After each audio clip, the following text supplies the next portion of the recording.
good.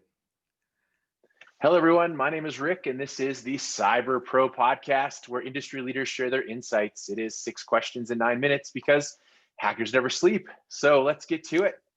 I have a cool guest on today. He's obviously knows what he's doing in the world of podcasting. Look at that wonderful microphone. He makes me look like I'm in shame. So thank you very much for looking awesome today. Question number one: who are you and what do you do? Sure. So my name is Johnny Austin. I'm the CTO at a company called Till, based out of Washington, D.C. Our mission is to help renters pay, stay, and thrive in their homes. Basically, what we do is we run a product called Flexible Rent. TLDR allows people to break up their rental payments throughout the month in smaller chunks that are much more in line with people's cash flow as opposed to paying all of your rent on the first of the month. Interesting. That is, man, I could have used that when I was in college. I bet. Question number two: what's the best thing about being a cyber professional? Oh man, I don't know. This one's up there. I guess for me, it's always been about solving real problems. I know a lot of people are just really cool, are really into technology for technology's sake, and there's a little bit of that as well. But for me, I'm always most happy when I'm applying my skills to actually solving problems that people have. That's the most satisfying part of the job. So whether it's on the programming side of cyber professionalism, or on the security side, on the IT side, if it's just helping your mom troubleshoot the Wi-Fi, just helping people solve problems is just what I'm really passionate about. So that's why I love it. Okay, I'm going to sneak in an extra question early on. Okay. I know you're a CTO, so what are some of Yeah. your favorite duties that you have right now? Wow. I guess for me, being a CTO, I have my fingers in everything around the company. So that's probably the best part. I mean, obviously I'm with engineers, we're working together, solving problems, designing architecture, but I'm also working very closely with the product managers to kind of help define what we should be working on. What are the right problems to be solving? Also working with the CEO to thinking about budget and, thinking about strategy, business stuff. And so for someone like myself who can, get bored quite easily, being able to kind of jump around and do a little bit of everything has been great. So yeah. That's I love to hear that. That's part of the reason I got into this world is because Hmm. I got bored in my old career and I was like, I got to Yeah. be able to do a lot of things. So Yep. Yep. so the official question number three now is that I hear from other industry leaders that cybersecurity and IT security is a top concern. What Yep. does that mean to you? Well, for me, it means that cybersecurity it's ever present, right? It's one of those things. It doesn't really matter what's going on in the innovation space, whether you're talking about autonomous vehicles or AI or anything else. Cybersecurity doesn't go away. It's always there. In fact, it becomes even more important when you talk about potential attack targets for autonomous vehicles and things like that. These are things we're just now really starting to roll out. We don't really know what the impact is going to be on people's lives day to day. We're still a few years out from that. But what we can be sure of more than anything else, it'll be a target for bad actors. And so it's also one of those things where it's a thankless job, right? No one notices the people doing a good job in cybersecurity until something goes wrong. And so it's going to continue to be important and mostly invisible until the worst happens. And obviously, we know that the worst can happen. We have Yep. headlines almost every day, so we won't Yeah. name any names today. But yes, we know it's Not today. happening. Yeah. Uh, question number four. This is a tough one because I'm asking for a piece of insight. There's tons of them out there, but what piece of insight do you want to share with other experts like yourself? Yeah, this is a hard one, mostly because there are people who are very good at what they do. So trying to think about what I can offer to the table that they don't already know is kind of interesting. I think for me, what's personal to me and that I would want anyone working in cybersecurity or cyber professionalism to know is to just understand the trust that users place on you in your role, when they hand over their data, when they trust you with things that are very personal to them.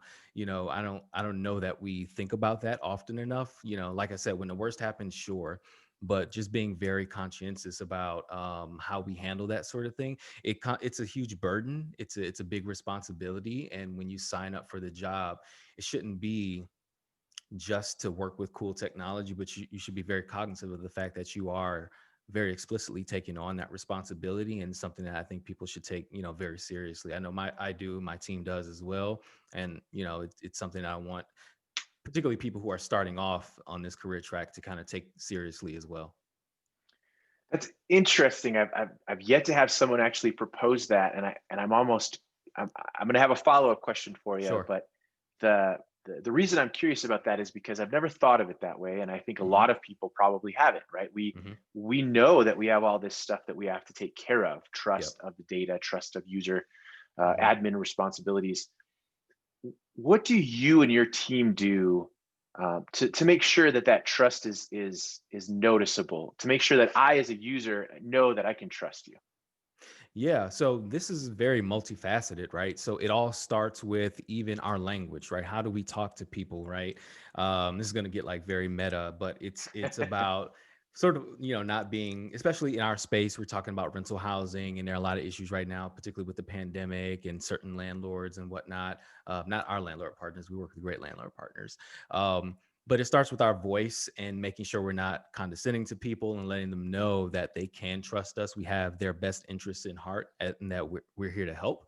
So that's sort of like, the first thing. But also, when people are on our platform, making sure that, we only ask for the information we actually need in order to perform in order to run the product we need for them, and for it to serve them, right? We don't ask for a bunch of extra information that we don't actually need. And so making sure that that's the case. And when we do ask for very sensitive information, making sure we know people know why we're asking for that information, so they know exactly how it's being used. And obviously we do all the right things in the back end with encryption and all that good stuff. So honestly, I would say just, the basics will get you very far. Talk to people like human beings, let them know exactly what you need and why you need it. And then making sure that when that data is in your care, to make sure that you're doing everything you can to protect it. And that goes a long way. I know it's like a low bar these days, but to your point earlier, a lot of people aren't quite hitting it. No, that's great, and I almost want to sum it up, and I don't want to put words in your mouth, but transparency seems to be Sure. a key there. So Yep. appreciate that. Question number five ish, because we've asked a couple extras, but what other successful cyber professionals like yourself would you like to acknowledge that should be on the podcast? Yeah, I like Brian Lyles a lot. He's a principal engineer over at VMware. Really cool guy. We briefly intersected at Capital One, and we've had a couple conversations. He has a pretty big Twitter following, so he's a really, really smart guy. So I definitely recommend you talk to him as soon as you can. Nice. That's perfect. That's what I'm looking for. So, sixth and final question. This is the fun question. What's your favorite piece of retro technology that makes you smile? Oh man, it's got to be cassette tapes. Playlists are very easy these days. And don't get me wrong, I love digital music, but 25 years ago, you had to be patient, you had to be opportunistic to create mixtapes and catch the right songs on the radio and whatnot. That art form has kind of gone away with like the Spotify's and stuff like that. But there's something about holding that playlist in your hand, and the cassette tape that was very satisfying. What was your first cassette tape? Do you remember? I don't remember. Oh man, you're really stretching it here. I don't remember. I don't remember at all.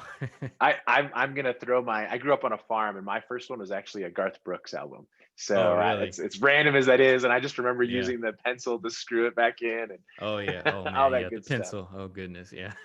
Well, this was wonderful. You did it 6 questions in 9 minutes because the best just know when to be concise. Yeah. Johnny, would you just quickly tell everyone your company and your website? Yeah. So check us out, Till at hellotill.com. We happen to be bringing on a front end engineer right now. So if anyone's listening and that's your skill set, holler at me on either Twitter or LinkedIn, and be happy to chat.